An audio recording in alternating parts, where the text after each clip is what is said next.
Hi everyone, I'm Caro. I've come back again with another video. My video is going to be short, but please, I hope you're going to enjoy it. Before we continue, I normally ask myself,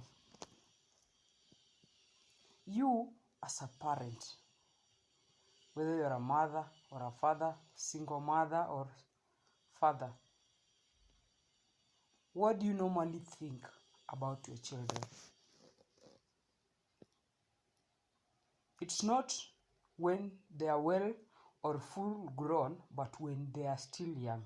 What do you normally think about them?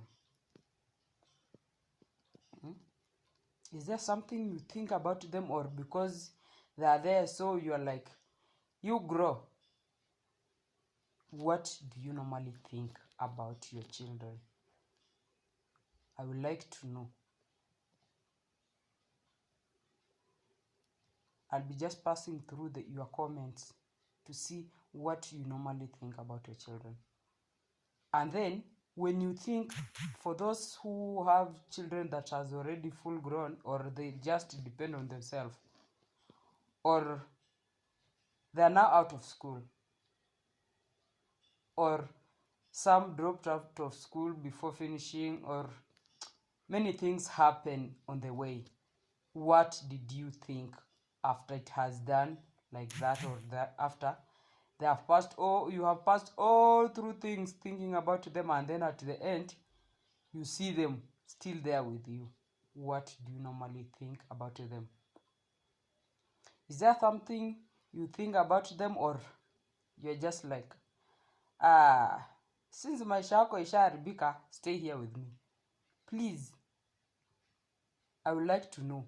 I personally, I normally think about my children, or my son whom is at school right now. I normally be like, when my son grows up, he's going to be somebody whom I don't know, because he normally say he's going to be a pilot, but things changes on the way. So I normally thank God for giving me such wonderful, handsome son. And I'm like, if you grow up, you're going to bring for me grandchildren. And my wish to you is not seeing you running up and down or chasing young children, young girls, not children, young girls, thinking how my son is going to be, or my children, how they are going to be like. We are well responsible for our own things, so we don't have time for chasing or running to each other about one or two things that is not important. I normally say my children are going to be very responsible. They are going to focus on what they are being told. But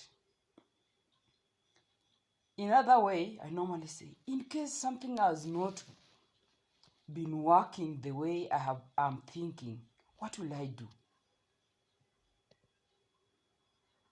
That's the question I normally ask myself. How will I do? But in every situation, in every moment, every time I pass through temptation, I normally say, this is my life. What about for my children? My wish for them is to be person, or to grow up being somebody who is not going to depend on human being. He or she is going to depend on God, and through him everything will be right. But in every situation, I normally say, you as a parent, never ever try to use your hand to beat your children. Please. God gave us hands for holding our children, blessing them, doing something good on them, not beating them. You know, when you use your hand beating your children, it's not good. Your children is going to be looking at you, and then it's just like, my mother is going to slap me, my father is going to slap me. No. Let's allow our hands to be blessings to our children. Hold them, take care, just control them, but not use our hand to beat our children. It is going to be so nice. Try that. You will see your children are not going to run away from you. Your children are going to enjoy life with you because you take care of them, because you know what is good and you know what is bad. And when you see them doing something wrong, you don't shout at them. You are supposed to tell them what is right. You know, some of our parents, you just look at them and then you start running